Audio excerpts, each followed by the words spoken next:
Hi guys, welcome back to Nayaka billionaire. आज हम जानने वाले हैं इंडियन मार्केट कैसा रिएक्ट करेगा। इंडियन मार्केट अप ट्रेंड लेगा या डाउन जोन में जाएगा। आज की इस वीडियो में सभी का स्वागत है। नायका बिलियनियर को सब्सक्राइब करो, शेयर करो, लाइक करो, कमेंट ज़रूर करना यार। अगर आप कमेंट करोगे तो मैं नई नई वीडियो लाता रहूँगा। सब्सक्राइब भी ज़रूर कर लेना। चलो गाइस, शुरुआत करते हैं आज की इस वीडियो में।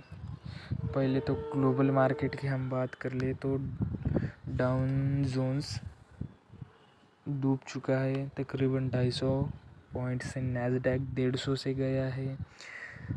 S&P 500 वो भी डाउन जोन में नज़र आ रहा है। DAX की बात कर ले, DAX भी डाउन जोन में नज़र आ रहा है। FTSE 100 भी डाउन जोन में नज़र आ रहा है। CAC भी डाउन जोन में नज़र आ रहा है। यूरो स्टॉक 50 भी डाउन जोन में नज़र आ रहा है। कहीं न कहीं इंडियन मार्केट के लिए नेगेटिव इम्पैक्ट लाएगा। कुछ भाई पूछते हैं कि भाई हम कैसे ट्रेड करें, मार्केट ऊपर जाएगा या नीचे जाएगा। तो भाई उनको मैं बता दूँ कि डे बाय डे एनालिसिस करना पड़ेगा। डे बाय डे एनालिसिस करोगे तभी आपको मार्केट का मूवमेंट समझ आएगा। तो अभी US फ्यूचर की बात कर ले हम। US फ्यूचर की बात कर ले तो US 13 नेगेटिव है। US 500 वो भी नेगेटिव है। US टेच 100 वो भी नेगेटिव में है। स्मॉल कैप 2000 वो भी नेगेटिव में जा चुका है। DAX तो अभी बता दिया मैंने। तो कहीं ना कहीं इंडियन मार्केट के लिए नेगेटिव इम्पैक्ट लाएगा। तो कमोडिटी की बात कर ले तो gold, silver, copper. Gold silver negative में है। कॉपर की प्राइस बढ़ती हुई नज़र आ रही है। थोड़ी देर पहले नेगेटिव में था, अभी बढ़ती हुई नज़र आ रही है। क्रूड ऑयल और ब्रेंट ऑयल की बात कर ले तो क्रूड ऑयल की भी प्राइस बढ़ रही है, ब्रेंट ऑयल भी बढ़ रहा है। तो कहीं ना कहीं नेगेटिव इम्पैक्ट लाएगा, क्योंकि क्रूड ऑयल का बढ़ना मार्केट के लिए नेगेटिव इम्पैक्ट लाएगा। इन्फ्लेशन बहुत ज़्यादा बढ़ेगी। इसकी वजह से इंडिया में या अदर्स कंट्रीज़ में जो क्रूड ऑयल पे डिपेंड करती है अभी फ़िलहाल, तो अगर क्रूड ऑयल की कीमत बढ़ती है तो कहीं न कहीं क्रूड ऑयल और ब्रेंट ऑयल कहीं न कहीं मार्केट के लिए नेगेटिव इम्पैक्ट साबित हो सकता है। हालांकि कल रात को अपडेट आई है कि जो बाइडेन साहब जो है वो यूक्रेन को सपोर्ट कर, पूरा नाटो यूक्रेन को सपोर्ट कर रहा है। और यूक्रेन ने फाइटर जेट मांगे हैं अमेरिका से रशिया से वॉर करने के लिए। तो ये कहीं न कहीं नेगेटिव इम्पैक्ट मार्केट पे डालेगा। क्योंकि रशिया अगर बिज़ी हो जाता है, सबसे लार्जेस्ट कंट्री में रशिया और गल्फ़ कंट्री ही तेल सप्लाई करती है। USA हो गया, रशिया हो गया, गल्फ़ कंट्री, तीनों ही सबसे ज़्यादा तेल क्रूड ऑयल का सप्लाई करती है। और रशिया के ऊपर पूरा यूरोपियन मार्केट बोलो या चाहे यूरोपियन देश बोलो, पूरी तरह से डिपेंड करते हैं। ये कहीं न कहीं नेगेटिव इम्पैक्ट नज़र आता है इंडियन मार्केट के हिसाब से। अगर करेंसी की बात कर ले तो करेंसी भी नेगेटिव जोन में जा चुकी है कुछ। ये देखो भाई, करेंसी देखो यूरो यूएसडी नेगेटिव में, ये नेगेटिव में चलेगा भाई जब तक यूक्रेन रशिया का वार चलेगा। और जीबीपी यूएसडी जीपीवाई वो भी नेगेटिव में है।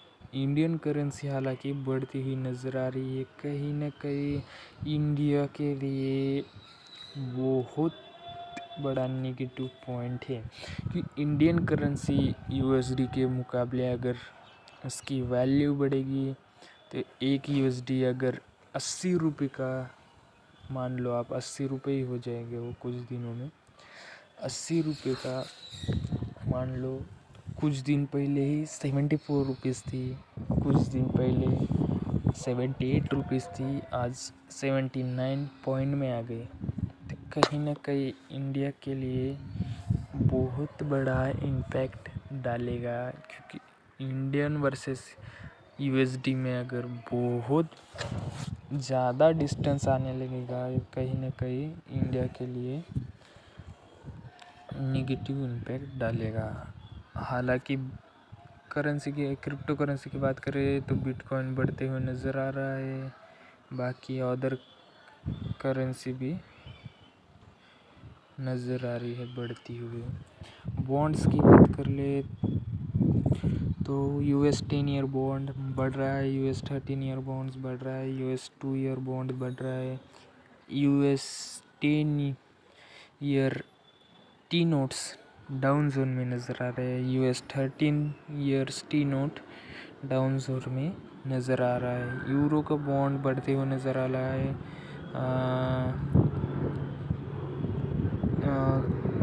यूके गिल्ड का भी बढ़ते हुए नज़र आ रहा है। जापान का मार्केट फिलहाल बड़ा एक रोज़ कुछ बता नहीं रहा भाई। वो कनाडा 10 ईयर जा चुका है, ब्राज़ील भी डूब चुका है, जर्मनी भी निगेटिव में है, फ्रांस भी है, यूके 10 ईयर का बॉन्ड बढ़ते हुए नज़र आ रहा है, स्पेन का बॉन्ड डाउन जोन में है, इटली का 10 ईयर का डाउन जोन में है, जापान का 10 ईयर का डाउन जोन में है, ऑस्ट्रेलिया का 10 ईयर का डाउन जोन में। कहीं ना कहीं इंडियन मार्केट पे आज की डेट में इम्पैक्ट ज़रूर डालेगा।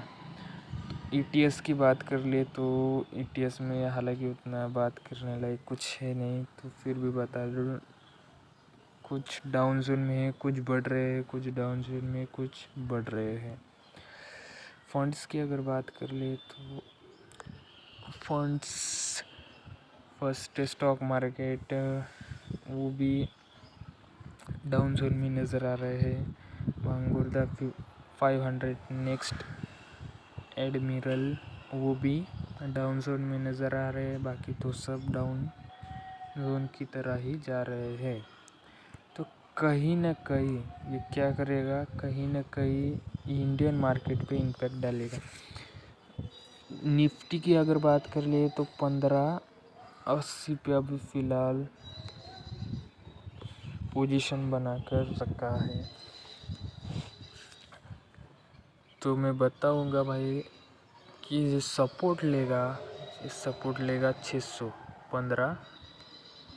600 के करीबन सपोर्ट लेगा, और जो आज लेगा और जाएगा 15600 या 15500 के करीबन या 50 डिस्टेंस रहेगा, लेकिन उतना ही सपोर्ट रहेगा। अगर रेजिस्टेंस की बात कर ले हम तो रेजिस्टेंस जाएगा 15800 के ऊपर, 15800 के ऊपर। अगर 15800 के ऊपर मार्केट जाते हुए नज़र आए तो समझ लेना भाई। अगर डाउन जोन में मार्केट नज़र आता है और डाउन जोन में आज अगर मार्केट नीचे जाता है तो आपको क्या करना है, शेयर उठाना है भाई। एक शेयर में रिकमेंड करूँगा वो जो है IRCT, इंडियन रेलवे का अभी तकरीबन चल रहा है लेकिन 580 के कुछ करीबन। इसको लेना भाई, ये लॉन्ग टर्म में बहुत अच्छा रिटर्न देगा ये मेरी गारंटी से मैं बोल रहा हूँ। अगर आपको बाय करना है तो आपके रिस्क पर करे भाई, लेकिन मैं बताने में रखा मैं मेरे पोर्टफोलियो में है, इसलिए मैं बता रहा हूँ कि लॉन्ग टर्म के हिसाब से बहुत ही अच्छा शेयर है और ये लॉन्ग टर्म में बहुत अच्छा रिटर्न देगा। Thank you so much guys, watch करना इस वीडियो को, लाइक करना, शेयर करना और सब्सक्राइब करो यार नायका बिलियनियर को, और कमेंट करना मत भूलना भाई। मैं नए नए वीडियोस लाता रहूँगा, आपको देखना पड़ेगा। कमेंट करो, मैं नए नए वीडियो लाऊँगा। आपको अगर और कुछ जानना है वो भी मैं वीडियो लाऊँगा। Thank you